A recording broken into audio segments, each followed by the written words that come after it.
Jadi Pak Itlami itu tidak cuma perempuannya ya, tapi daerah-daerah yang disuka beliau, saya tidak tahu pertimbangan yang persis, itu mungkin karena budaya ya itu. Itu Solo, Jogja, Magelang, itu suka. Maka ketika ada salah seorang yang dari Palembang, saya Pak Bang tahu toh, itu saya juga kok aneh toh, gitu. Jadi dulu awal-awal ketika saya mau dipanggil Pak Itlami, Pak Hanafi itu mengisi. Nanti kalau ditanya dari mana, dari Solo. Gitu. Dan saya kan dari Blora Pak, tapi bapak saya memang dari Sragen, saya bilang gitu. Memang begitu, ya. Ya.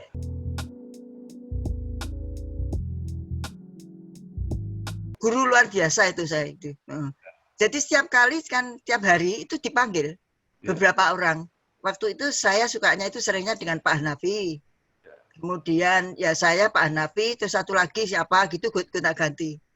Tapi nyaris 2 hari sekali itu tidak pernah kosong itu. Ditanya pengetahuan umum bukan karena media saja berita ini enggak. Terus pernah saya juga diuji gini. Coba bikin tulisan yang kamu karang saja gitu. Jadi saya pura-pura di ngarang tulisan itu. Ya udah, caranya mendidik itu begitu. Jadi langsung menangani.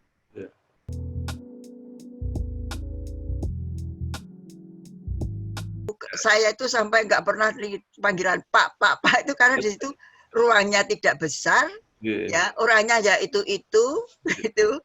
Jadi pokoknya akrab sekali. Pagi sebelum sarapan, yuk jajan situ dulu gitu, guyup gitu. Waktu itu Pak Itlami itu selalu menekankan ojo nulis awake dhewe ana kurang. Kan sekarang kan sangat berbeda dengan itu. Itu sangat itu. Terus kalau dengan Pak Wahyudi saya punya kenangan gini. Dan ini memang ingin saya ingin menyuarakan di sini kalau insya Allah mudah-mudahan ada hasilnya.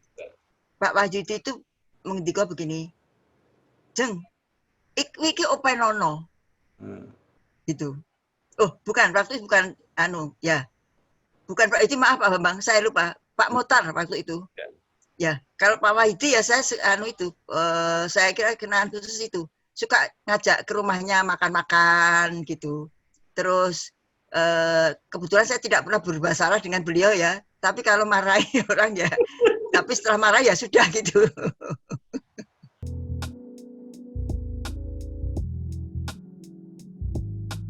Itu saya lihat dari penghasilan ya Pak Bambang ya. Waktu pertama kali itu kan tahun 73 itu. Saya itu umum pegawai masuk itu kira-kira 3.000 sampai 5.000. Saya berharap ya paling tidak ya 5.000 3.000 itulah, tidak muluk-muluk lah saya. Itu. Lah kok tiba-tiba saya pulang dapat gaji itu 10.000. Loh, itu kan lipat kali itu. Wah, saya bersyukur sekali.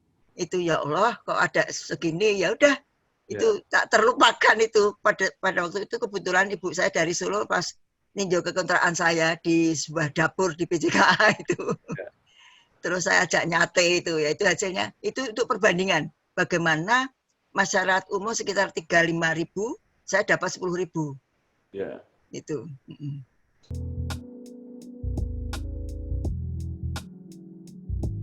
Nah itu kalau saya cerita itu ada kesempatan ya itu luar biasa juga itu.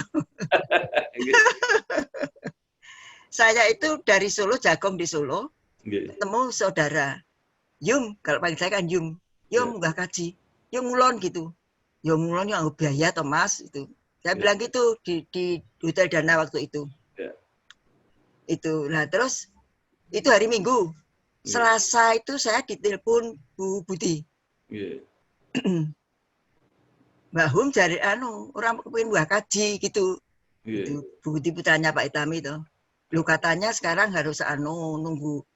Waktu itu ada suara-suara saya itu nemani Bu Budi gitu loh. Itu. Orang Mbak, saya kira aturan anyar Mbak Hum ngejokno surat. Itu Minggu Selasa loh. Selasa itu Bu Budi itu udah.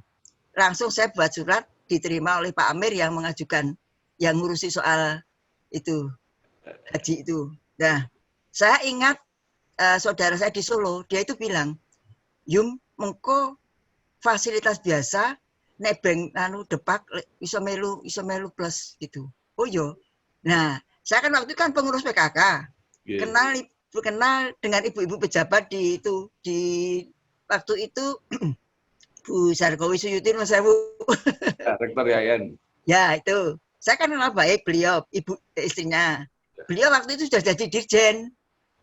Ya, saya telepon, Bu, kalau saya begini ikut rombongan itu gimana? Itu. Wah, kalau soal itu ya urusannya Bapak, Bu. Saya telepon Pak Sarkowi. Ngendikanya gini, yang suara merdeka kan sugih toh jeng. Enggak Bu gitu. Ya. Kan plus kan gampang. Yang sing ora duwe duit kan dosen-dosen kuwi. Ketoke sugih ning ora sugih. Lah suami saya kan dosen Undip. Ya.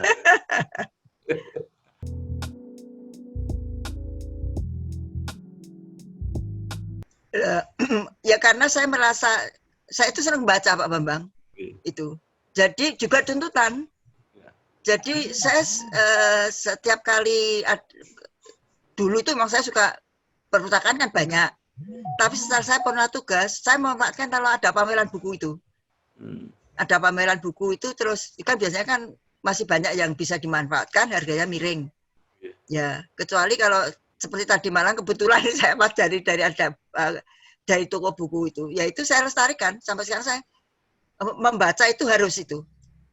Karena menurut saya dengan adanya media sosial itu kan kalau kita baca sepotong-sepotong. Yes. Tapi buku bacaan cetakan itu saya kira sekarang itu masih sangat perlu orang mempunyai menekuni itu, apalagi wartawan, gitu. Yeah. Jadi jangan puas dengan sepotong-sepotong yang ada di media sosial itu, tapi secara keseluruhan, ya, apalagi yang nyambi dosen itu. Yeah.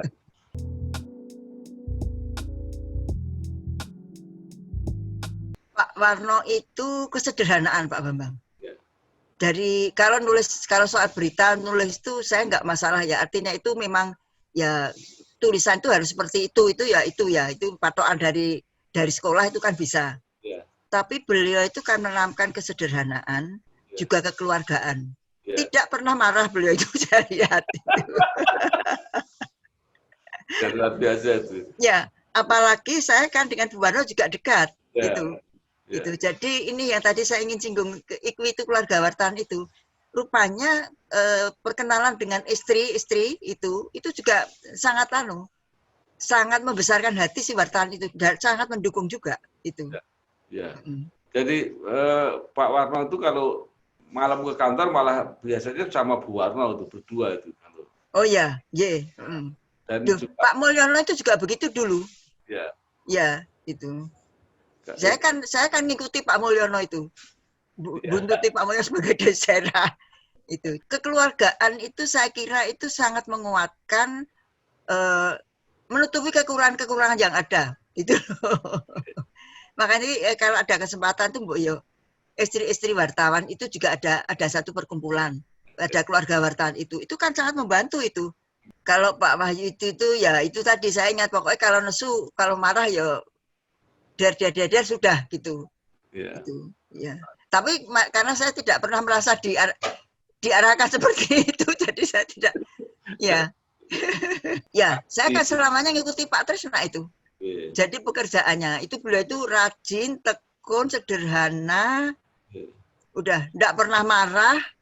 Kalau tersinggung ya ucapnya halus gitu, pokoknya tidak pernah. Itu jadi. Ya itulah, ya Pak Napi itu besar sekali peranannya dengan saya.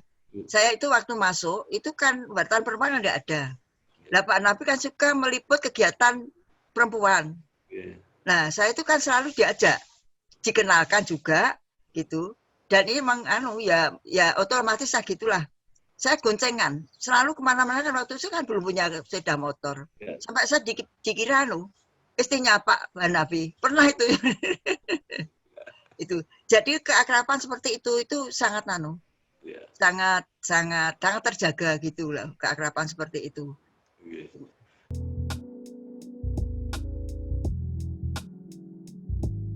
Ya ini yang pertama saya sangat berterima kasih dulu kepada Pak Bambang yang memberi kesempatan saya untuk berbicara seperti ini. Itu yang keduanya yaitu untuk teman-teman khususnya untuk di Suara Merdeka itu ya peliharalah keguyuban itu. Sampai sekarang kan tetap guyup Pak Bambang. kan ada grup WA sekarang itu sangat membantu. Jadi antara yang sudah purna dan yang masih aktif kan ada grup paguyuban itu di situ ada itu jadi karena keguyuban itu merupakan lem kalau saya menganut itu satu perekat ya. Kalau saya masuk ke perekat yang sekarang setelah pindah di Kawi itu kan karena ada pengajian itu, saya ikut pengajian itu. Nah setelah pandemi itu tidak, jadi diadakan pengajian 2 kali kalau tidak salah, kemudian ada pandemi. Jadi keguyuban itu sangat menguatkan perasaan, ikatan emosional, dan insya Allah itu akan bisa membesarkan media dalam kondisi apapun. Baik,